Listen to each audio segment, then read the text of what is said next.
What's good, ladies and gentlemen? Welcome back to the channel. I'm LotusAsakura, the one who never knows best, and in today's video I'm very excited to bring you guys my biggest manga haul video ever. And I might be cheating just a tiny little bit, just a smidge when I say that, but not really though, because a big chunk of this you guys have already seen. It wasn't in a proper sustaining industry or like manga haul video, but it kind of had its own dedicated video. And so if you know, if you saw, you already know what I'm talking about, right?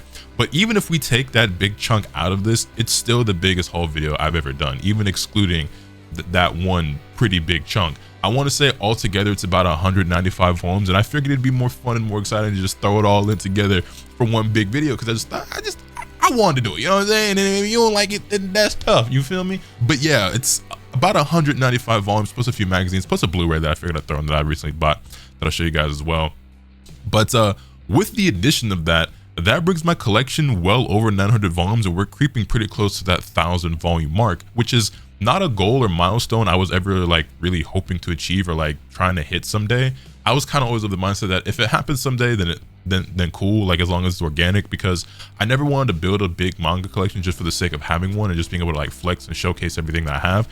Even though I guess when you kind of look at my background, that's what it seems like, but that's just not at all. You know, this has been built up over 10 years. It's been this year will be 10 years of me collecting manga. So this didn't happen overnight, and I didn't start buying series and collecting things just because I wanted more volumes or just because of the hype or anything like that. You know, I wanted to collect stories and series that I genuinely loved and really appreciated and wanted to have in my collection, and that's what I've done over these last 10 years. And it's crazy to say that out loud, but yeah, man, I guess ironically enough, okay, well, I'll say what I was about to say when I show you guys this first series. We'll go ahead and get that one out of the way first, and you'll understand what I mean here in just a moment. So let me go ahead and grab that. So this first series actually is the exception to the rule. It is ironically not a series that I bought because I was already a super huge fan of it and that it's something special to me and something I really wanted to collect. It is the exception to the rule. It is the most ironic part of my collection. It is also the cheat code that I mentioned earlier at the start of this video. But here we have One Piece, and this is the first box set, but I actually bought every single volume that was out in English at the time, which is 106 volumes. We might have 1 or 2 extra volumes that are out at this point that I haven't collected yet. So let me explain, okay? I've already done a dedicated video talking about this series, why I bought all these volumes, how this came to be. If you haven't seen that video, I'll probably have it linked as a card at the end of this video, whatever. But real quick, just to summarize it, I did a streaming marathon back in September on my Twitch channel, and there was a lot of incentives for reaching different subscriber milestones. And at the very top of that list, the ultimate goal was that if we got to 3,500 subscribers on Twitch, I would buy and read every single volume of One Piece. And my amazing, incredible community actually managed to get us to that point, and I kept my word since they held up their end of the bargain, and I bought every single volume. And so I have been reading it. I'm currently on volume 27, I believe. I was reading on my phone recently just for convenience. I have been reading the volumes physically, but I was most recently reading on my phone. I think I'm on chapter 249. So I'm making my way, you know, slowly but surely. I started off at a pretty quick pace, but obviously, you know, I've slowed down a little bit, but I'm still reading it.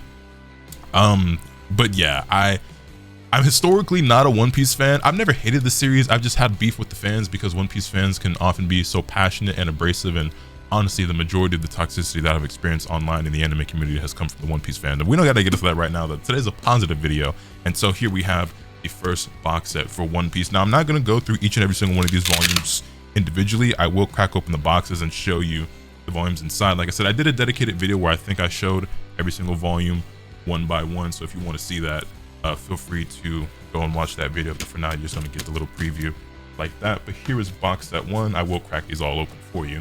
And here we have box set 2, which is Skypiea through Water 7, volumes 24 through 46.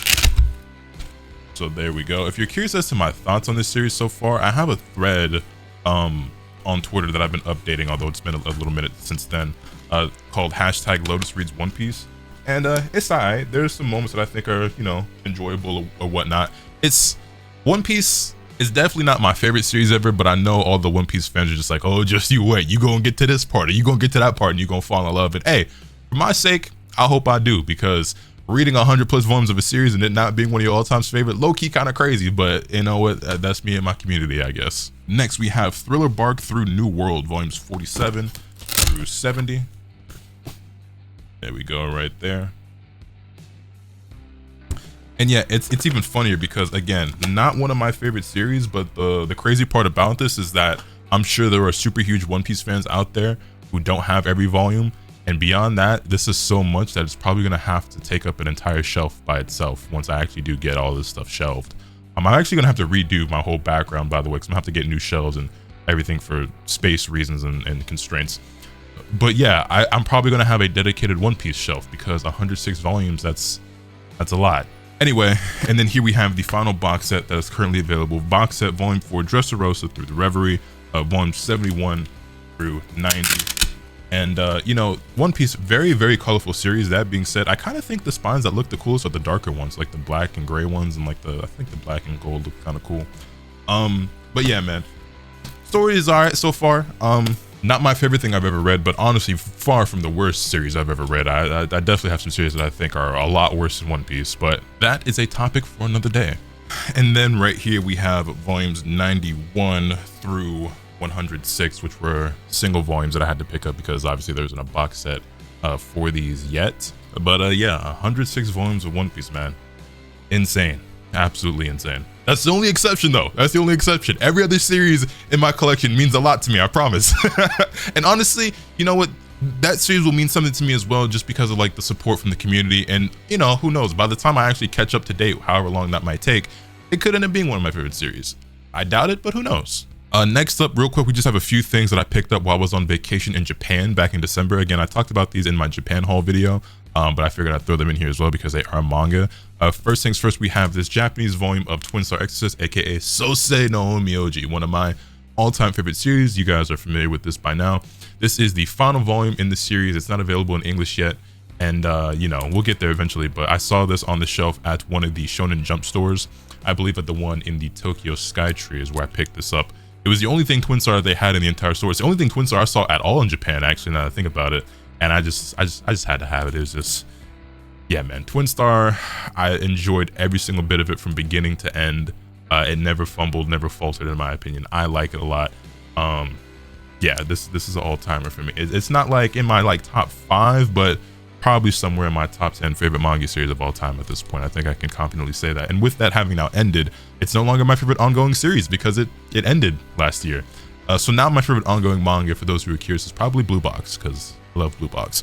Moving on, we have these magazines, and this is, I believe this was Psycho Jump. I wasn't familiar at first, like with the, you know, with the title and the covers. I've heard of Psycho Jump before. I've never like seen a physical one in person until I picked this up. We have this copy of Psycho Jump, I believe, which has it's Komodo Days and Kaiju number 8 on it, and then inside it's got like the My Hero spin-off, some Dragon Ball stuff, things like that. I just thought this was cool. I just wanted to pick it up just cause. And then we have this copy here of Weekly Shonen Sunday, which had Frieren on the cover, so I had to have that because Frieren is one of my favorite series, and honestly could be in contention for my favorite ongoing series once I read more of the manga, because I've read very little. Huge fan of the anime though. I love the Frieren anime a ton. I think it is absolutely incredible, and that could be an all-timer for me by the time that's finished. And then we also have this copy of the Weekly Shonen Jump magazine as well that had Kagurabachi on the front, which I'm a big fan of as well. Kagurabachi is really, really cool. Can't wait for this to get an anime, and I've been enjoying this. Not every single week because I don't read it every single week, but every time I catch back up, I do enjoy it. I am actually up to date and caught up right now, but I do fall behind from time to time. But yeah, I thought this was really cool, so I wanted to have that. So those are the manga pickups, I guess, that I got from my vacation in Japan.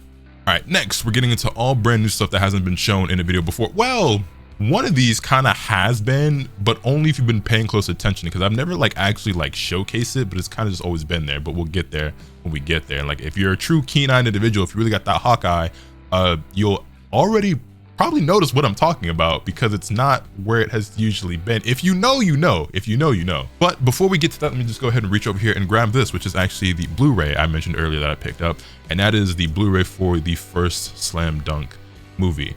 I actually did not get a chance to watch this in theaters, but I did eventually watch it, on Amazon or something. I forget where I streamed it. But yeah, and I picked up the Blu-ray. Slam Dunk, one of my all-time favorite series. You guys know that I've got the entirety of the manga back there on that shelf. I picked up some Slam Dunk figures while I was out there in Japan, and I saw this on sale on Crunchyroll, I believe, and I threw it in my cart because why not? And yeah, man, I don't use my Blu-rays very often, but I do use them very rarely, and when I do, I appreciate them a lot, because obviously we live in such a streaming era. With me being such a big physical media collector, things that truly mean something to me like this, things that I really enjoy or like appreciate and like that are some of my favorites, I make sure to collect physical copies of those things, whether that's books, manga, music, you know, whatever the case may be, movies, anime, etc. I'm also maybe just a little bit of a hoarder. I don't know if y'all could tell, but you know. Up next, we have 4 volumes of Bocchi the Rock. We have volumes 2 through 5. I fell in love a lot with Bocchi the Rock as an anime. I love the characters. I love the comedy. The music is incredible. There was actually like a Bocchi the Rock pop-up shop in the Radio Kaikon store in Akihabara in Japan while I was out there. Also, if you hear me talk about being in Japan a lot, I'm sorry. I went for the first time. I had a great time. Won't be the last time. And I'm going to be that annoying friend who constantly reminds you about that international trip that they had. But yeah, forgive me. But no, they had a Bocchi the Rock pop-up shop. I didn't actually end up copying anything from it, and I couldn't really show it on camera as well because they didn't allow photography like in that space. But yeah, I recently just picked up these volumes continuing on. I think this has me up to date now with the English releases. I picked up volume 1 when it originally came out, but I hadn't been keeping up with collecting it. But here we have volume 2, volume 3, volume 4, and volume 5. And what I actually did not know about Bocchi the Rock prior to buying the first volume is that the manga for Bocchi the Rock is actually a 4-koma comedy series. So if you can see, basically if you're not familiar with 4-koma, it's like the panels are styled like this, where it's like literally 4, you know what I mean? And it usually typically it's like here's a panel, here's a panel, here's a panel, sets up for a joke and then a punchline. But then you do still have like certain points where it kind of breaks that mold. And, you know, so a page like this, right? I don't know if you want to call this like a boom page necessarily. Also, I'm sorry for it being so bright. But yeah, you see that it looks more traditional, I guess, or like more what you're probably used to. I didn't realize that. Like my lighting looks fine on here, but I mean, it is bright white, I guess. So, but you get the idea. But yeah, so that's 4 volumes of Bocchi the Rock. I love this series quite a lot. And yeah, Bocchi is a cinnamon roll who must be protected at all costs. Up next, we have an assortment of miscellaneous volumes here. A couple of continuations. One is a brand new series. And then we have a few things that I picked up back in August, I want to say, at Anime NYC last year. I think I showed these in a video, but not in a haul video. At least I don't remember. I threw them in just in case. But here, first up, we have volume 9 of Frieren. I mentioned earlier that Frieren is one of my favorite series right now, and is arguably like my #1 favorite ongoing series. Love this quite a lot. I think I like the anime more than I like the manga, simply because I think there's a certain atmosphere that the anime has that adds a lot to the story of Frieren. Just kind of, it's like just the setting and the character of Frieren very, very well. Also, while the artwork in the manga isn't bad at all, I kind of like the way the designs have been tweaked a little bit for the anime, because if you take a look at it, I don't know how to describe it exactly. There's something kind of like, I feel like the faces in the Frieren manga. Hold on, let me actually turn my lights on because I do want you to get a better look at this. Let me turn these lights down just a touch so I can hopefully focus a little bit more. I feel like the faces are like a little bit more like scrunched up or smaller or something like that. I don't know if that's like accurately describing what I mean, but in the manga, I just feel like I don't know. I just like the anime just looks a little bit better. I still think the artwork in here is good. I still like and appreciate it. But that just does add a little bit something to me. I just do think that they look a little bit more attractive in the anime than they actually do in the manga. That's, again, no shade to Tsukasa Abe's artwork at all. I do personally enjoy the creative liberties that they took with the character designs for the anime. That being said, though, I will continue to collect the Frieren manga, very much enjoying that. Then we have volume 22 of Dragon Ball Super, which I think is still on hiatus indefinitely as far as we're aware. Actually, there was an update that came out recently. I don't know. Dragon Ball is kind of in limbo right now when it comes to the anime, when it comes to the manga. Obviously, with the passing of Akira Toriyama, may he rest in peace. It's a bit weird right now. I believe in Toyotaro's ability to kind of like take the reins and continue to move the story forward, and I would love to see where the Super manga goes because I'm enjoying it a lot. Like the stuff that came after the Tournament of Power, I think is way better than everything before it. You know what I mean? The moral arc, the granola arc, I think that stuff is way better than anything we saw in the anime. Personally, I enjoyed that stuff way, way, way more. So I want to see more of it, but who knows when we'll get to that. That being said, this should be the end of the superhero movie part, right? Yeah, just about the end of superhero. Which, by the way, we just got the superhero DLC pack in Sparking Zero, which I should be playing today and recording some footage of myself playing Beast Gohan or something like that, because of course. And honestly, those patch notes look really, really good for the game. I wasn't in love with the state the game was in at release, But the last couple of patches have done a lot for that, and I'm looking forward to playing it some more because I think they're going in the right direction. They made a lot of changes that I'm a big fan of, that I've honestly been like very vocal about wanting to see it. Next up, we have a newcomer to the collection that I'm very, very excited to add. I mentioned it earlier. We have the first volume of Kagurabachi. I think it's really funny. I'm definitely one of the people who found out about this series, you know, off the memes that were happening on Twitter. It was a while ago now. I want to say it was like over a year ago, right? I think I made a video talking about, yeah, this manga broke the internet. So, okay, it wasn't quite that long ago. So September, or no, that was in 2023. I thought that was 2024. Yeah, so September 23rd, 2023 is when I uploaded that video. So in September 2023 is when I found out about this series. And, you know, I read the first chapter. I liked it. I liked it a lot. People were memeing on it, whatever, but like I genuinely thought it was really cool. I thought it had a really dope art style. Chihiro was an attractive main character to me. I liked his origin story. I like his motive and everything. And it seemed like it was going to go in a direction that I would find very interesting. I'm a sucker for a good revenge story. So, I mean, it had everything going for it for me. And, you know, a little bit edgy in there and everything. And it went from being like a meme thing to people were like, hold up, wait, this is actually kind of gas. And then now you got the Kagurabachi bros all over the world. So, or Bachi bros. And I'm one of them. I'm definitely one of them. So Kagurabachi, I really like it. Volume 1. I think Volume 2 comes out next month. So I'll be sure to collect that. Now you guys might see, by the time you see me showing Volume 2 here in the video, Volumes 3, 4, and 5 might be out, because you guys know that these haul videos come so infrequently these days. But yeah, no, Kagurabachi is really, really dope, man. I enjoy it quite a bit. If you're not familiar with what it is, here, I'll read the blurb for you on the back. Chihiro, Rokuhiro's father, Kunishige, is the most famous swordsmith in the land. Thanks to his 6 enchanted blades, the war that has been gripping the nation ends and peaceful days follow. After the war, he retrieves all 6 blades and hides them in the cellar of his workshop, but sorcerers raid his home and leave Kunishige dead in front of Chihiro. Many years later, Chihiro wields Kunishige's 7th and final enchanted blade on a mission to retrieve his stolen swords. So yeah, that's basically the gist of it. He spent his last few years training and becoming a more powerful sorcerer and swordsman or whatever in order to retrieve the enchanted blades that were stolen, trying to get revenge for his father and everything like that, and making sure that these enchanted blades don't fall into the wrong hands, because as you might imagine, they're very powerful weapons. They're wanted by people who may not have the best intentions with them, you know what I mean? So that sounds like something that's up your alley. If your taste is anything like mine, I think you'd enjoy this quite a lot if you're not already familiar, but I'm sure most of you are. So that's Kagurabachi. Then we have volumes 11, 12, and 13 of Blue Box, which is the story that I said is currently my favorite ongoing series. A story about a boy who plays badminton and a girl who's a year older than him at his high school that's on the basketball team. They're both student athletes, very hardworking, earnest, and diligent. They start to develop feelings for each other. And yeah, it's really, really good. I believe this has an anime. Well, I don't believe this has an anime that's out now. I haven't had a chance to sit down and watch it for myself. I do intend to watch it at some point. I just haven't made the time for that. So many things to do, so little time. There's so many games I have unfinished, like videos I want to make, manga I want to read, and just things I want to do in general that I just don't get around to doing. You know, it's just not enough hours in the day, and I'm not the best with time management. So, you know, it is what it is. That being said, I enjoy this story a lot, and yeah, I just like I said, it's probably my favorite story right now. So there we have volume 11. If I could get the camera to focus on that glare. Volume 12 with Chinatsu and Taiki himself. Those are our 2 main characters. And then we have volume 13. So there we go. Moving on, these are the 3 volumes that I said I picked up at Anime NYC. I think I showed these in maybe that whole video. I probably did a video that was like everything I bought at Anime NYC and showed these. But yeah, here we have Konoha's story, the Steam Ninja Scrolls, the manga, which I believe none of these were officially out at the time of me showing them. I think these were all early releases exclusive at the Viz Mini booth, but these should all have been out for quite some time at this point. But this is pretty cool.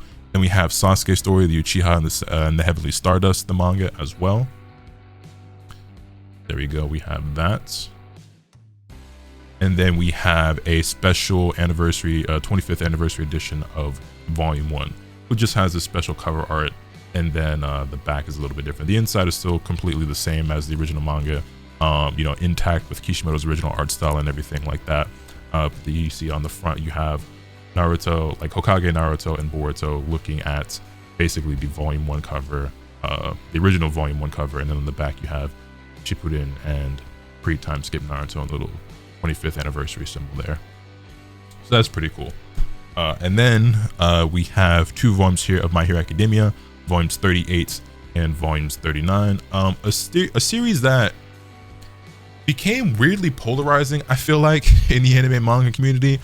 And probably partially because of the community. I feel like the My Hero Academia fandom community, whatever, I ain't gonna say too much, we ain't even got to get into it, but y'all know, not exactly the most pleasant bunch, not exactly the type of people I'd want to be associated with. But I still enjoy My Hero. I know it's had its ups and its downs, and like people are disappointed with certain ways that it went, and I heard that the ending's not that great. I have a general idea of what happened. I haven't actually read it for myself, but it is what it is. Like, My Hero is a story that I've been following since the very beginning, like since volume 1. I think I got into reading it when it was like, so I picked it up when volume 1 came out in English, so it was very early on in its lifespan, right? I've been reading it since volume 1, so not since chapter 1, but I did read the pilot when that came out, because I heard about it on the internet. I read it, and then volume 1 came out or something like that. I've been reading it since 2014 or 2015, something like that, right? So to have been with the series for that long, you know, I'm gonna see it through to the end, and it never got low enough to where I was like, oh, I can't stand this, or I can't stomach this, or I don't like. I've never had any big qualms or issues with My Hero. Is it the greatest series ever? No. Do I think it's cool? Yeah. So I continue to collect it, read it, enjoy it, and you know, I think they've got a new movie coming out soon, or a new movie that just came out recently that I haven't seen yet. Probably try to check that out at some point. But yeah, I think My Hero is at times a little bit overhated, if I'm honest. Hey, if nothing else, you know what this series got going for it? Mirko. But anyway, I digress. Speaking of overhated series, which this series went from being overhated to back to being in people's good graces, I feel like it's kind of weird, but you know, I'm not mad at it at all.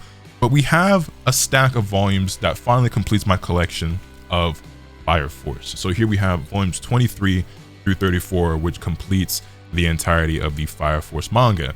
This is a story that you guys know. If you've been around long enough, y'all know I've been talking about this series since volume 1 as well. I haven't kept up with it, you know, on a regular basis, but I was there from the beginning, or from nearly the beginning, right?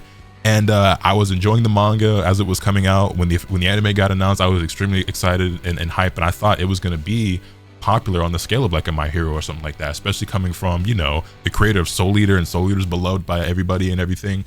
So I was like, oh, this is going to do numbers.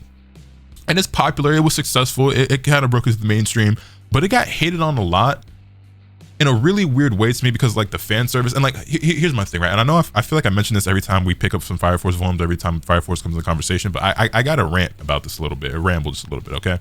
If you're somebody out there that claims to not like Fire Force or couldn't get into Fire Force because of the fan service, there is some validity to that, okay? Not being a fan of that type of content in your anime or manga is perfectly valid, fine, acceptable. I have no argument, I have no qualm with that.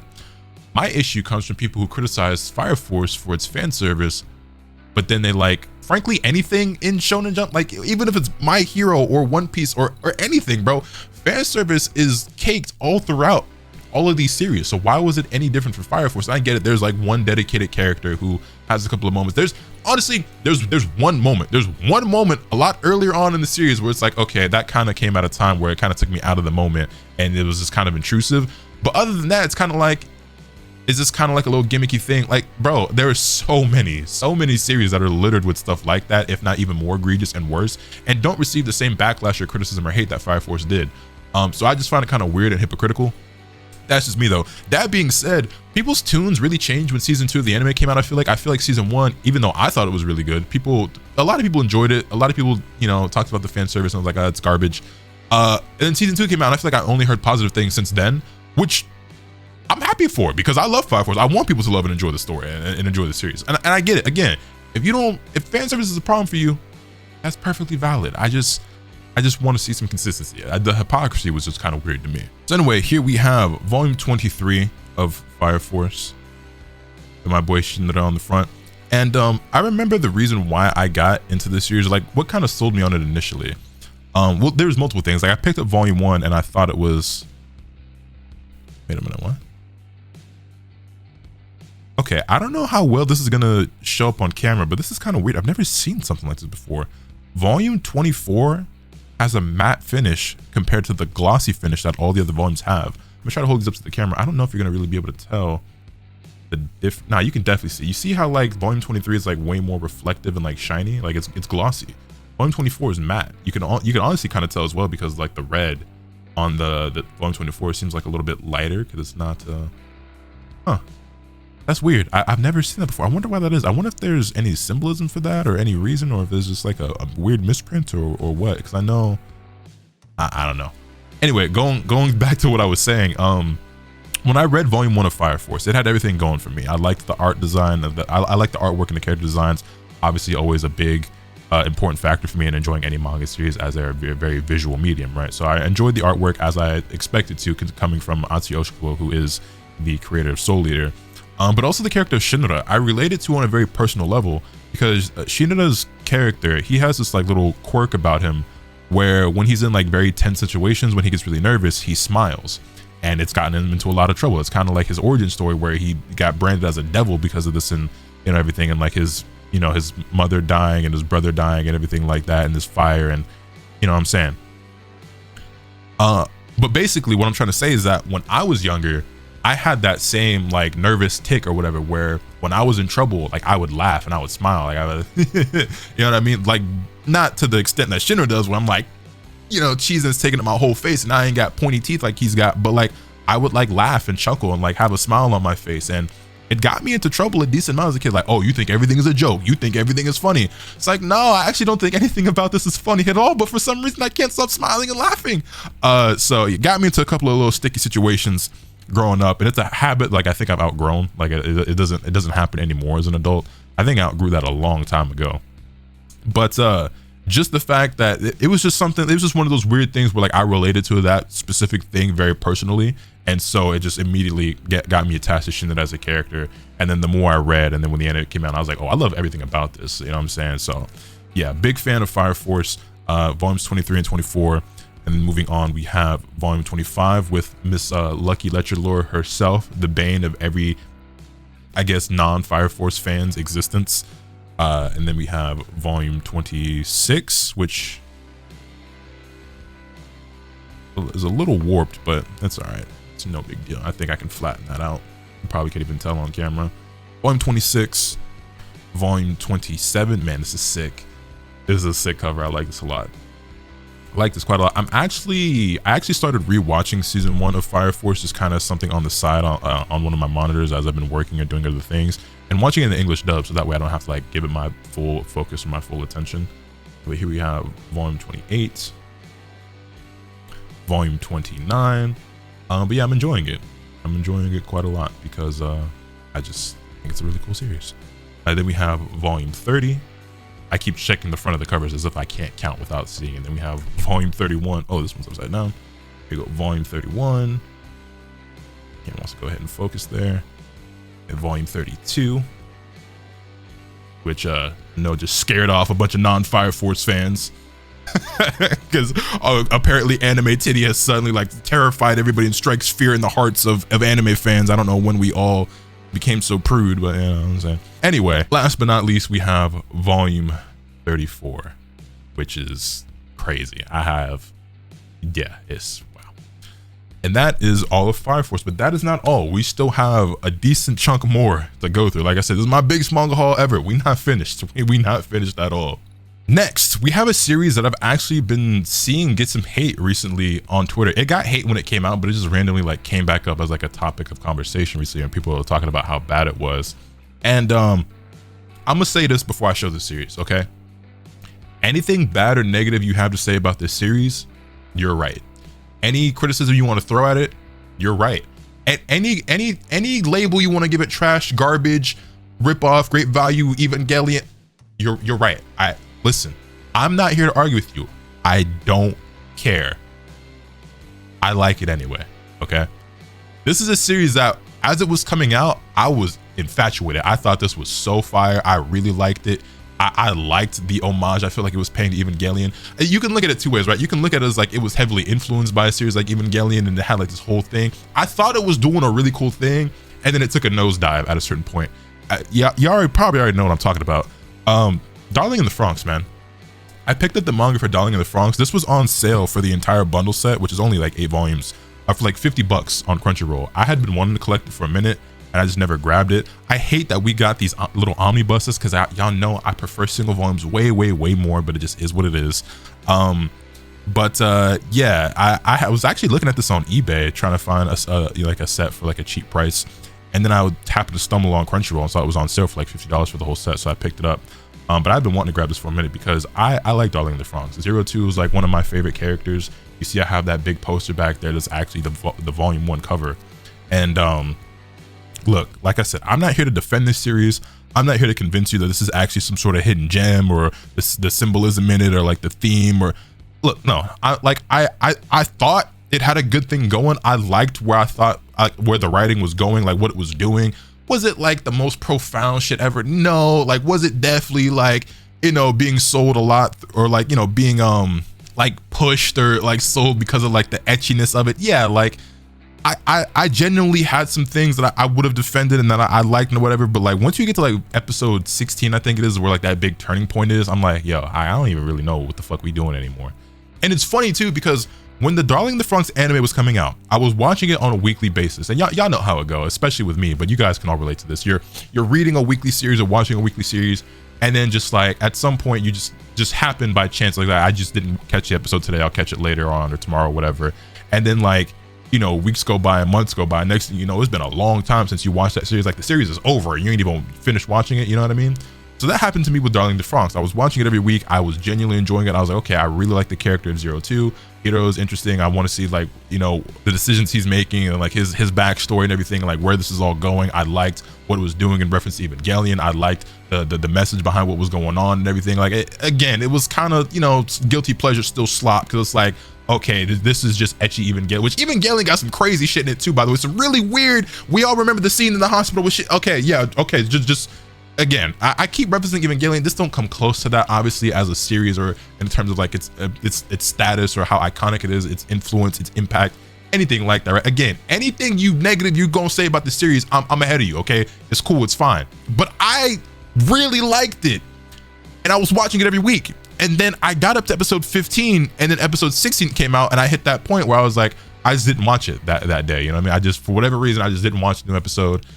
A week goes by, I didn't watch it. A couple weeks go by, I hadn't watched it.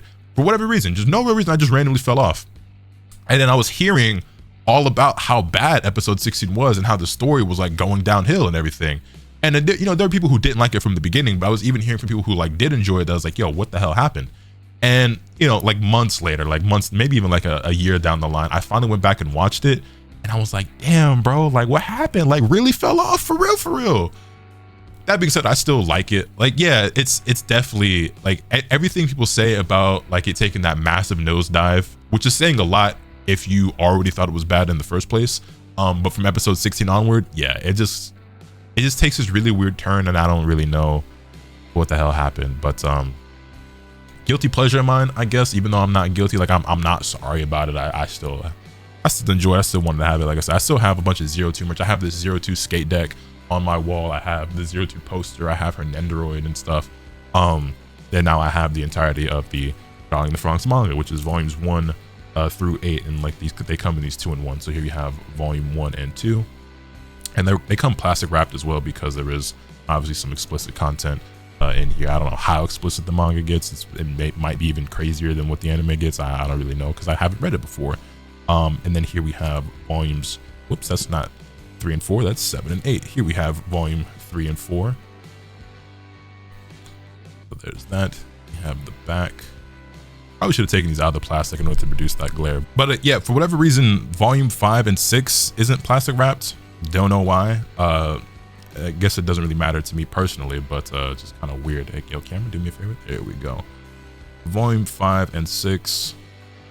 And I really am curious to see if the manga is any different, because I've never heard anyone talk about it, and I don't know if the manga came before or after. I don't know if that was an anime original or if it actually is, you know, an adaptation of this manga. I've never really looked into it before, but I wonder, and I guess part of this is just me like coping or like hoping, right? I wonder if this is one of those things where the anime was being made as the manga was coming out, and so it surpassed the manga in terms of like where it was at in the story, and then they kind of did some anime original thing and like went off on its own path or its own course, and the manga is a little bit different in where it ends up going. I hope that's the case. It's probably not, but I don't know. It probably isn't. Like I said, I don't know which came first between the anime and the manga. I don't know. I don't know. I don't know. But now I'm curious to find out. And it's only 8 volumes, so it shouldn't take very long to read. I could honestly probably knock this out in like one day if I really wanted to. But I'll get around to that whenever I get around to that. But here we have the final volumes, volumes 7 and 8 here in this 2-in-1 omnibus. So there's that. Yeah, Gooner bait, horny Evangelion, trash, whatever you want to call it. I'm not gonna argue with you, bro. You're right. You're absolutely right, and I like it anyway. So it is what it is. It is what it is. And then last, but certainly not least, we have the final big chunk of volumes to show you guys. I completed a series that I started collecting a very long time ago. I probably started collecting these volumes in 2015 or 2016 at the latest. And it's a series that I was a pretty late bloomer to, I guess. I always knew about it, but I didn't start reading it or watching it until like way later down the line. It's one of the original big three, which gives you a clue. You know what I'm saying? We completed two of the big three in today's video. You already know I've got all of Naruto. I bought all of One Piece. But I only leaves one series, which I was talking about earlier. If you're a keen-eyed individual, you know, if you know, the box set from the second box set of Bleach has been in my background for the longest time, and I don't think I ever showed it in a whole video. But yeah, I completed Bleach finally. So here we have box set 2 for Bleach, containing volumes 22 through 48, as well as box set 3.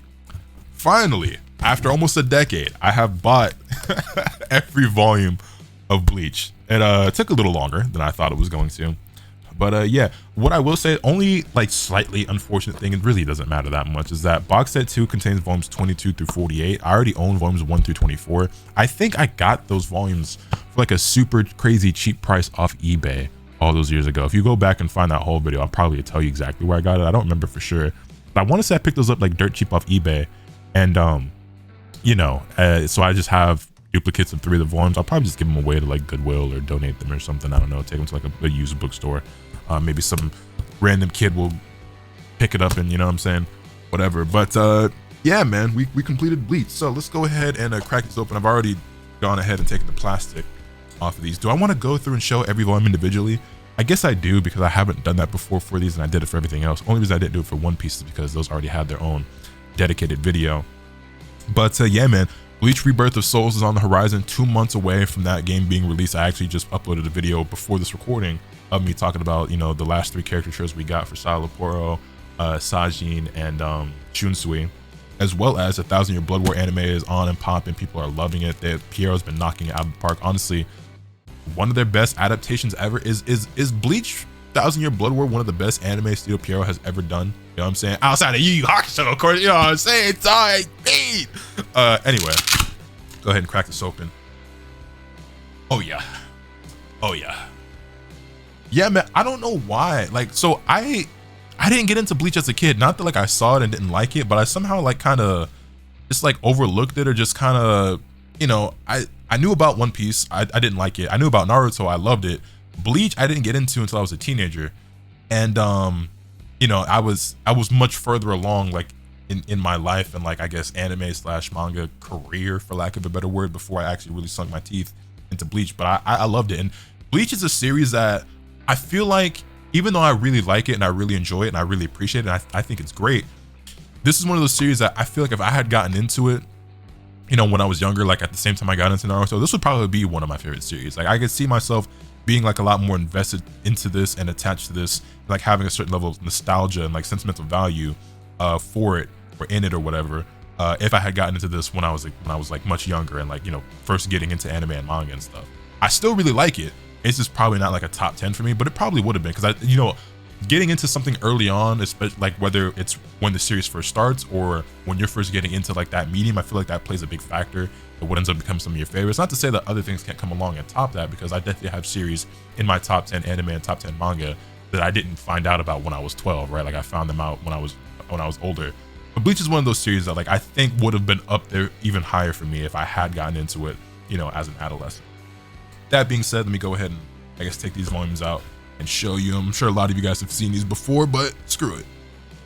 It's probably easier if I put this on the floor, actually. So let's go ahead and go through these. We have volume 22 with that boy Okiura on the cover. Where am I actually going to set these? I'm kind of running out of desk space and everything. I don't have enough real estate for all this. I guess for now, I'll set it right here, but I feel like this stack going to get too tall for me to see over very quickly. Volume 23 with Ikkaku. There we go. Maybe I should actually turn the lights down a little bit because Bleach volumes are like bright white, and so you're gonna get like a lot of glare and reflection. So let me just go ahead. Like I said, I'm running out of desk space to even turn my lights down. The manga is taking over my office. Well, I guess it's been doing that all along. This is another new. Yeah, my office is damn near more manga than office at this point. But there we have volume 23, volume 24. Yes, one of my absolute favorite covers. So we got that boy Grimjow. Yes, sir. Yes, sir. Love that illustration so much. White Ichigo, Hollow Ichigo, whatever you want to call him, Zangetsu. I mean, he's had multiple names throughout the series, right? Hey, yo, camera, focus on me. Look at my face. I look at his face. There we go. So there we go. Volume 25 looking pretty clean. Then we have volume 26. Ah, man, I forget bro's name. Is it Yuppie? Loopy? I think. Loopy? I think is this character's name. I can't remember for sure. I think their name was Loopy. It's been a minute since I read through this part of the story, because even though I said I got into it late, it still was a long time ago now. I'm old. Anyway, volume 27, we have Orihime, who, goodness gracious, girl. Anyway, we've got volume 28. Moving right along, we got volume 29. Maybe I shouldn't spend as much time trying to remember all these characters' names because we got a lot to go through. Then we've got volume 30. The illustrations on the backs of these is pretty cool as well. One thing I've always really appreciated about Tite Kubo is his sense of style. I love his artwork and his character designs. But also just like the clothing and everything he puts his characters in. This isn't like one of my favorite examples ever, but I just always found it really cool how often he, whether it's for like the back of one of these volumes, like a cover page or a chapter or whatever, he draws, you know, the characters in like these different outfits and everything like that. Because as a guy who's into fashion and stuff myself, and who appreciates nice clothing and cool shoes and everything, I just always found that really, really cool. Anyway, Salaporo here, you know, we just saw him into one of the character trailers that I reviewed today. Volume 31, volume 32. This one is really cool as well. I think I like volume 24 more than I like volume 32 when it comes to these Grimjow covers. This one is still pretty sick though. Volume 33 with Anoitera. Okay, but hold up. Volume 34 though? Volume 34, I don't know if it get much better than this one. I don't know. Let me you know, Taishi, you feel me? Let me relax, let me calm down. I'm too old for this. However, you feel me? You know what I'm saying? It's just, mine is bad like Nelly L. She know it very well. 5 trips to ice service, she spoiled, but don't show and tell. Y'all don't know about it. Y'all don't know about it, but y'all gonna find out about it. Yeah, that's just a damn good cover, bro. That's just a damn good cover. And I also like the illustration on the back as well of the characters you have there. Again, just in some of the different clothing and stuff that Kubo draws them. I just always really, really cool. I wish, here's what I'll say. Whenever conversations come up about like which characters have the most drip in anime or like the most stylish, people always bring up Bleach, okay? And I get why, because of illustrations like that. My thing is though, when it comes to conversations about who are the most fashionable or like stylish characters in anime, you don't get the points, or you don't get full marks for characters wearing outfits outside of the actual story, right? It's like, this is cool, but like they're not dressed like this inside this volume. They're in their regular attire, you know what I mean? A lot of the stuff that people reference when it comes to Bleach is just like chapter covers, just separate illustrations, posters, whatever, which is cool. That's all well and good. But for me, that conversation, like the bulk of your credit has to come from, no, my character wore these fits, or at least this fit, like in the story. Like he actually got that shit on for real. For whatever reason, and I guess just because of like the consistency or like the amount of time, work, effort, I don't know. Kubo don't actually draw the characters in like anywhere close to all these different outfits, you know what I'm saying? And if he had, I don't even think it would be a debate. If Kubo had actually drawn these characters in the story with all these different outfits and designs and stuff that he gives them, it wouldn't even be a debate. Like Bleach would have like the sauciest cast like of all time. I don't even think it would be in question. But they don't get full marks because that's not how they dress in the story. That being said, let's move on to the second half of this box set. Here we have the Nightmare Fuel, that is volume 35. Then we've got volume 36. Crazy things happen in this volume, I remember. If the cover is any indication of what the content is of this volume, which I assume it is, obviously, right? Yeah, broke my ankles the first time reading it. I ain't gonna hold you. Volume 37. And this stack in front of me is getting pretty tall. It's very quickly gonna come into frame. Volume 38, I think, has a really, really dope cover as well. like the minimalism approach you have, or Kubo has with these volumes, where it's like just like a character on these simple white backgrounds. I like the approach, but also you have a volume like this that stands out a little bit more because you have, you know, the detail that you know, kind of just it breaks up like that negative spacing, and just it makes it stand out a little bit more compared to the rest of the volumes. Like this one, for example, right? Like super simplistic. Here we have volume 39. Yeah, the stack is getting crazy tall. It's all right though. We got a few more to go through, and I can put these back in the box. Volume 40 with Okiora, which I think does something pretty similar because it breaks it up. You know what I'm saying, just a little bit more. And Okiora, obviously one of my favorite characters.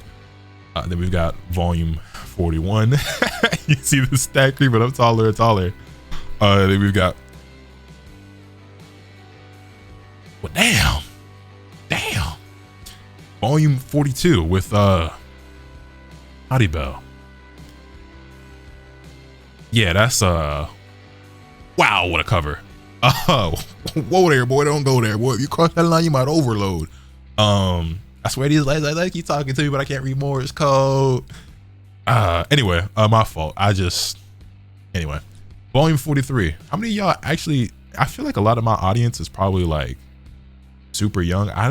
That song is mega popular, but like, do people still know references like that? When I be rapping like these random like song lyrics and stuff, do people still be catching all my references and shit, or am I just showing my age? Like, am I just an old head unk now? Y'all be calling me unk anyway, even though I'm nowhere near that actual age, but like, I got an old soul. I've been told a lot growing up. I'm wise beyond my years, mature beyond my years, if you can believe that. Compared to you know, based on how I was just reacting over, you know, this illustration of a fictional character on the cover of this comic book.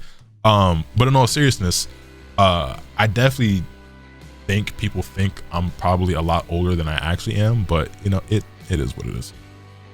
Anyway, volume 44 with Tozen on the front. I'm trying to see how high I can get this to stack. I'm trying to see if I can finish this off without it like getting blocked off. Volume 45. I love the shading here on Old Man Yami. That's pretty sick. Then we have 46 with Ron Giku. You know what I'm saying? We have volume 47 with that boy Gin. And then volume 48 with Aizen. We managed to get every volume in the front. Well, sort of. There we go. We managed to show every volume without the stack falling over or completely blocking the camera. But we still have a whole nother box to go through. So let me go ahead and get these back in box set 2, and then we can go through box set 3. This recording is already over an hour long. I don't know how long it is by the time I, you know, cut it down a little bit, but man, it's a lot of manga to get through. But here we have Bleach box set 3, volumes 49 through 74. So let's go ahead and crack this one open. There we go. What's the inside of this one? Sheesh. That illustration is clean. The illustration is very clean. I don't know how well I'm going to be able to show this on camera, but you know. But yeah, let's just go ahead and get straight to it. You know, is it easier if I keep this in my lap and I take the volume out and I put it back in? Maybe it would be. Is that more or less work? I don't know. We're gonna do it this way. We're gonna do this. Yo, this one is actually one of my favorite Bleach covers. I didn't know, like, off the top of my head, like, which one this is, but I've seen this illustration before. I knew about this cover.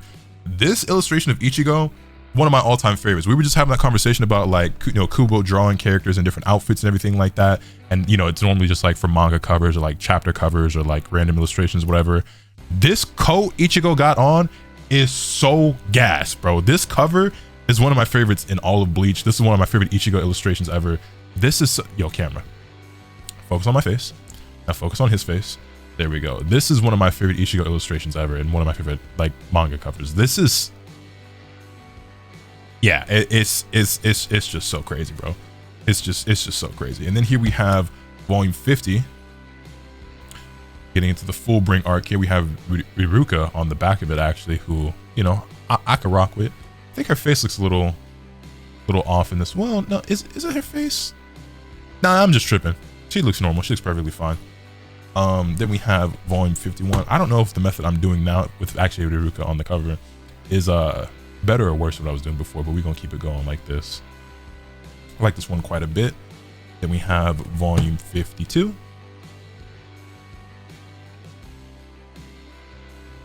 Here we go. We have a really cute illustration of Orihime and Riruka on the back of this one as well. I haven't been showing you the backs of most of these volumes, but if one like happens to stand out to me, as I'm going through them. I just been showing it, like, you know, at my leisure, or at my what's the other one I'm looking for?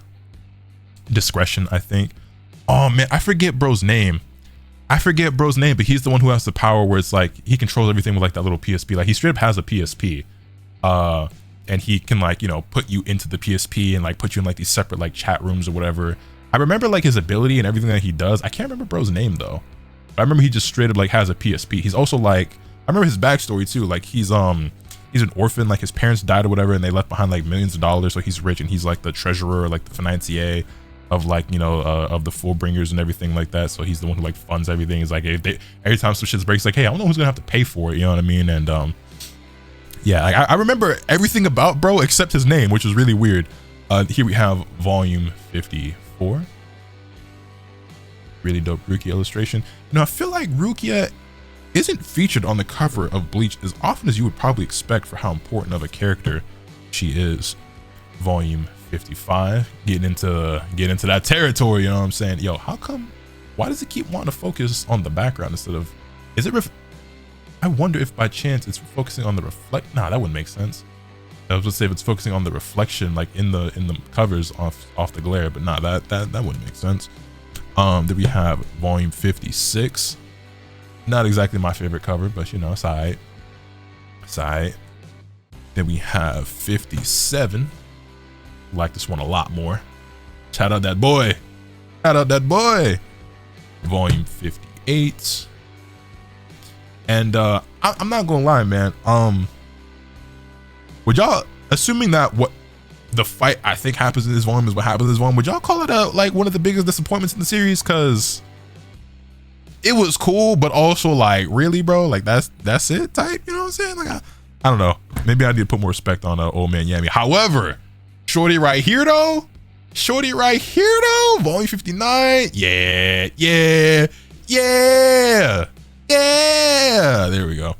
Then we have volume 60. You know what I'm saying? More ankle breaking reveals in this one. Then we move on to volume 61. I like the illustration on this one a lot. Is this the same? Yeah, so the illustration on the back of 61 is actually the or at least that like render of Ichigo is what they use on the front of the box set. If I could get this focus. I'm having a lot of trouble getting this to focus all of a sudden. Here we see Yuha on the front, and on the back you can see that illustration of Ichigo, which is the same one on the front of the box set itself. And then moving down the final stretch, here we have volume 62 with, is that Sajin? I believe that's Sajin, right? So there we go, volume 62. Moving on. Also, these have like that fresh manga smell. Listen, that might be weird to some of y'all, but maybe not. If you're watching this video, I'm gonna assume that you're a manga collector, so y'all know like that new book, that new manga smell. It just, I just wrapped the plastic off of this one because the volume box set 2's been sitting back there for a minute. I just got this one in yesterday or the day before, and I just took off the plastic and cracked this one open. So it's got that fresh manga smell. You know what I mean? But yeah. Anyway, volume 63, which has honestly, I don't even know if I'm gonna be able to get this one though. But no, there's enough contrast here to where it should focus. But I feel like once I turned that light off, it started having more trouble focusing. That's probably why. It should still be plenty of light though. I ain't gonna lie. Yeah, kind of hard to see the details in that one because it's so dark with the shading and everything. But moving on, we have volume 64, which I don't understand, by the way, how this isn't just like the most broken, powerful character in all of Bleach. I just feel like, yeah, I'm gonna just leave it at that. I don't understand how he's not the most broken and powerful character ever. Like and I mean, volume 65, nearing the end here. Then moving on, we've got volume 66. Go ahead and show that. Volume 67. I didn't realize how many of the covers down the stretch like this are like these like super dark, like what's the one I'm looking for? They're like heavily shadowed, and they're also like very cool in tone as well. It's like these like dark blues, like kind of like purples, like shaded over the faces of the characters on these volumes. But 67. Then we've got volume 68, and as soon as I say that, we go on the exact opposite. We have like this bright red. So there we have volume 68, 69, and then kind of going right back to what I was saying. This was actually kind of a mixture of both. where it's like that blue and that red, which just kind of gives you purple. Then we've got volume 70, and then we have green. Okay, so this is just like the cover's got a little bit, I don't want to say weird. It's not really that weird, but some color choices were definitely made with these final ones for sure. And then here we have the final 4 volumes. You have volume 71 with you know what I'm saying? Ayo, Bleach low key might be underrated when it comes to the waifu conversation. I feel like Bleach name don't really get thrown into the ring that much when it comes to that conversation, because I feel like that's something I see on Twitter every once in a while. And I think people might be sleeping on Bleach. Now don't get me wrong, it's people who definitely know, who definitely are aware of the greatness of Yoruichi, of Rangiku, of Neliel. Don't Neliel. I shouldn't have to specify, but I'm gonna specify, okay? You know what I'm saying? Like, Bleach got some bangers, but you know what I'm saying? Anyway, volume 73 with Renji. Pretty dope cover. And then last, but certainly not least, volume 74 with our boy, the one, the only, Ichigo Kurosaki. And of course, Rukia. So yeah, the final volume. I'll never forget too, like when it got announced that Bleach was ending, and everyone was just kind of like, wait, what? How? Like, we don't got enough time to, like, what do you mean it's ending? And like, I don't think we ever really fully got an explanation as to like what really went down between Kubo and Shonen Jump, and like why it got canceled or rushed, or, you know what I mean? Like, we never really got that information. I don't think. Like, there's all this speculation. I don't think it was ever fully confirmed. And what is this exactly? There's a bonus booklet in here as well. Blades and colors. Ooh, okay. Oh, this is dope. This little art book. Oh, so it's got like some different illustrations and like some of the volume covers and stuff. I think this is the there were some light novels that came out, right? This might be the cover to that light novel. I can show you guys what's in here. Yeah, there's some illustrations in here that are pretty cool. We have like this one of Rukia, or like let's see. This one is this page is pretty sick. I ain't gonna lie, that's kind of, you know what I mean? That's that gas. And then of course this comes with the poster. I think I forgot to show you guys the poster for box set 2. But here we have that illustration on the back of, what was that, volume 61, I want to say. Yeah, this is the illustration that was on the back of volume 61, but in poster form. So there's that. I normally just keep these in the box sets. I never do anything with the posters that come with manga box sets because they're folded up, and understandably so, but then you have like this sharp, hard crease, and so it's not really nice to look at. So I never like frame them or put them on the wall or anything. And I would like to, but they just, you know, the crease just kind of ruins it. And then on the other side, because it is a double-sided poster, you actually have the illustration that is on the back of volume 74, the final illustration of the group all together again. Very nice, very nice. With that, ladies and gentlemen, that is my biggest manga haul ever. Also, now that we're done going through all the Bleach volumes, I can turn my lights back up to go ahead and close this video out. But yeah, man, that'll do it. That was 195 volumes, if I'm not mistaken. 198, I guess, if you want to consider each one of those magazines as their own volume. Where on earth am I going to put all this? I have no idea. I'm kind of like out of space. Like I said, I'm going to have to redo my whole background. What's going to happen is I'm going to have to replace all of those shelves with taller ones, so that way I have more shelves per shelf.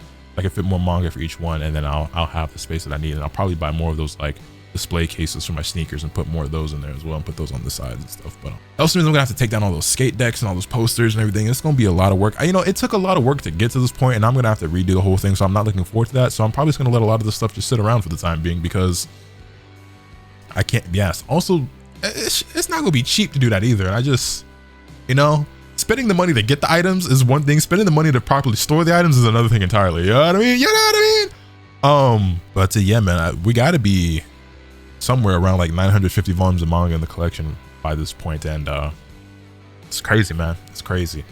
But that was one hell of a haul video. Hopefully you guys enjoyed. And yeah, man, I don't know when my next one will be. It certainly won't be as big as this one. There's no way.